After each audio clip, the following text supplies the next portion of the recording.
Então, o que é que nós aprendemos aqui? O tema proposto tem a finalidade de nos ensinar lições que poderão mudar a nossa perspectiva ministerial em uma dimensão além do que podemos imaginar.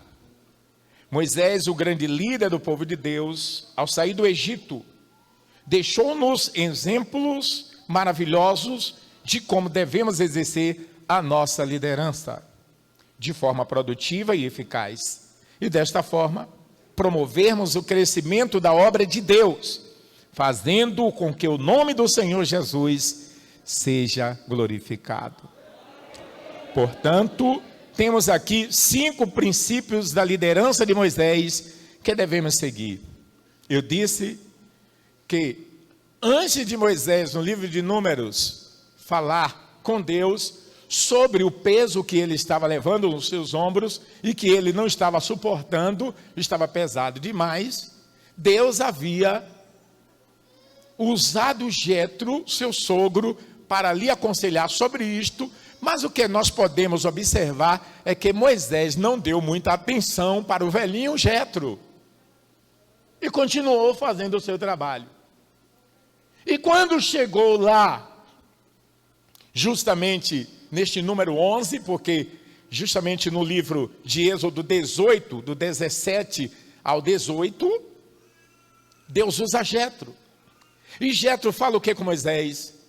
Jetro aconselha Moisés de que aquilo que ele estava fazendo, o que era que ele estava fazendo de errado? Ele estava exercendo a liderança sozinho. E qual é o primeiro entre os 5 princípios da liderança de Moisés que nós devemos observar e devemos seguir? É que nós devemos reconhecer que sozinhos não poderemos fazer a obra de Deus.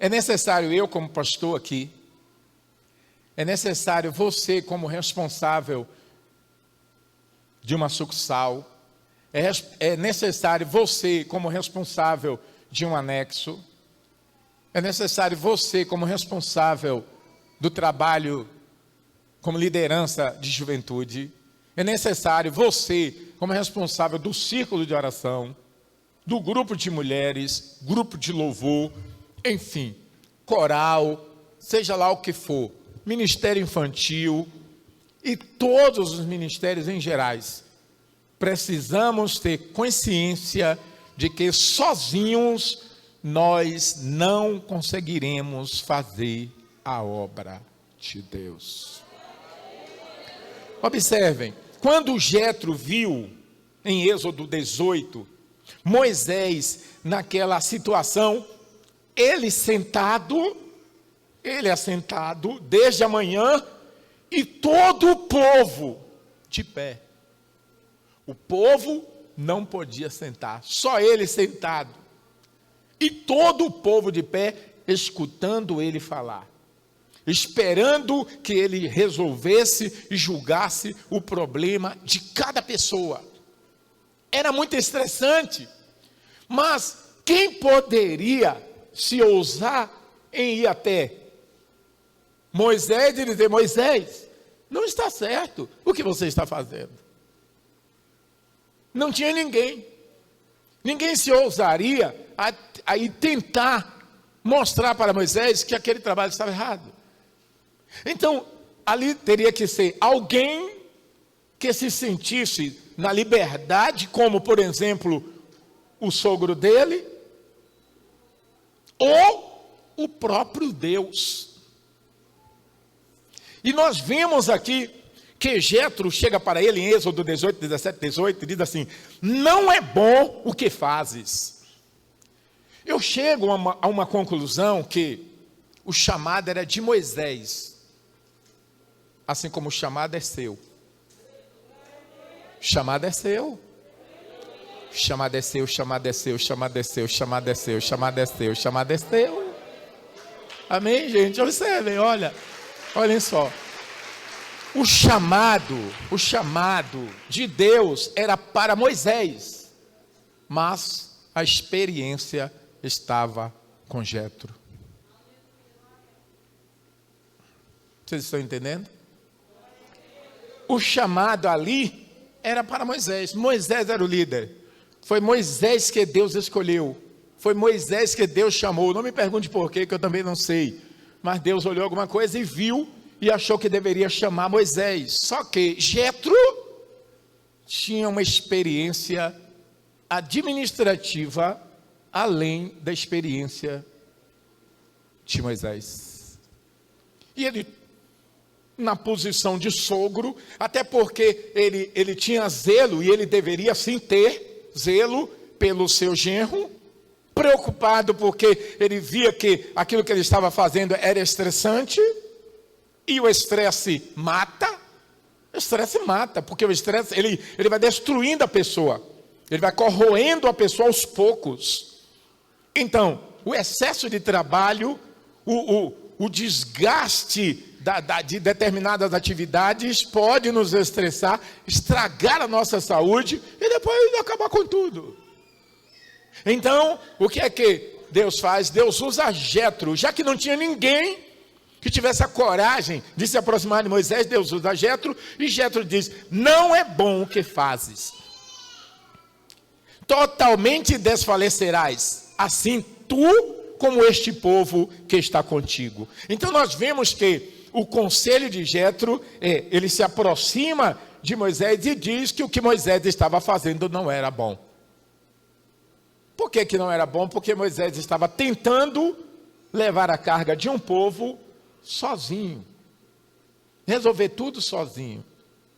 E Deus leva a Jetro para lhe mostrar que não era correto. Então nós vemos que o primeiro princípio da liderança de Moisés, nós podemos observar que no início ele não ouve, mas depois lá na frente, quando Deus usa Jetro, ele absorve o que Jetro falou, mas ele só vai absorver aquilo que Deus, através de Jetro, falou para ele, quando o próprio Deus conversa com ele. E quando é que Deus conversa com ele, mostrando para ele que Jetro estava certo, que liderança não se faz só. Alguém levanta a sua mão e diga: liderança não se faz sozinho. Então este é o primeiro princípio da liderança de Moisés que nós devemos seguir. E é o que? Reconhecer que sozinho não se poderá fazer a obra de Deus. Então isso significa o quê? Você precisa de A, você precisa de B, você precisa de C, você precisa de D, você precisa de E, você precisa de N pessoas para ajudarem você levar a obra de Deus à frente.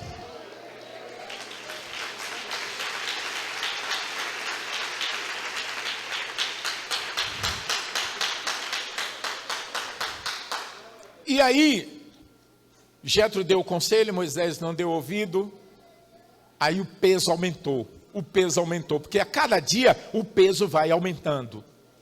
Quanto mais você vai estressando, você vai se sentindo mais cansado. Quanto mais você vai estressando, você vai percebendo que o peso está aumentando. Amém, gente? E as dificuldades começam a chegar. Por que começa a chegar? Você começa a ficar nervoso, você começa a ficar exaurido. E é o que Jetro chega para ele, para dizer que ele totalmente desfalecerá. Por que ele diz? Ele diz: você vai desfalecer, não apenas você, mas o povo que contigo está também irá desfalecer. Porque se a liderança perder o senso, se a liderança perder a força, se a liderança perder o controle, todo o povo fica sem força, todo o povo fica descontrolado, todo o povo fica sem senso, todo o povo fica atordoado. Mas quando a liderança tem a visão de Deus, entende que sozinho ele não pode fazer a coisa, chama A, chama B, chama C, ora para que Deus prepare pessoas para abraçar a causa junto com ele, o trabalho diminui, a obra vai em frente, o nome de Jesus é glorificado. E a sua vida, a vida do povo é abençoada. Então, esta é a primeira lição, é o primeiro princípio Aí quando Moisés percebe o peso, ele vai até Deus e diz: eu sozinho não posso fazer isso aqui. Olha, mas Jetro já tinha avisado a ele. Jetro já tinha avisado. Você não pode continuar fazendo isto. Mas ele não deu ouvido. Ele queria ouvir de Deus. Ele queria que Deus falasse diretamente para ele. E graças a Deus que ele tinha comunhão ao ponto de que Deus falou. E se você não tiver comunhão ao ponto de Deus falar diretamente para você, o que é que você vai fazer? E se eu não tiver comunhão ao ponto de Deus falar diretamente para mim: olha, Norberto, o que você está fazendo não é bom. Observem. Deus dá um conselho para ele. O conselho que Deus dá para ele é justamente que ele deveria fazer aquilo que Jetro já havia dito. E ele chega para Deus: eu não aguento mais, é melhor que você me mate. Olha só o que o estresse faz. O estresse faz o homem achar que não aguenta mais levar a carga da vida. E o melhor caminho para ele seria morrer. Amém, gente? Então diga: sozinho. Fala mais forte: sozinho. Não poderei fazer a obra de Deus. Então vamos ver o conselho de Jetro. Olha só: você totalmente desfalecerás, assim tu como este povo que está contigo, porque este negócio é muito difícil para ti. Tu só não podes fazer. Pelo que vemos aqui, nós podemos deduzir que Jetro tinha razão. E quando Moisés vai lá reclamar de Deus, Deus dá o conselho para ele. E ensina a ele o que era que ele precisava fazer.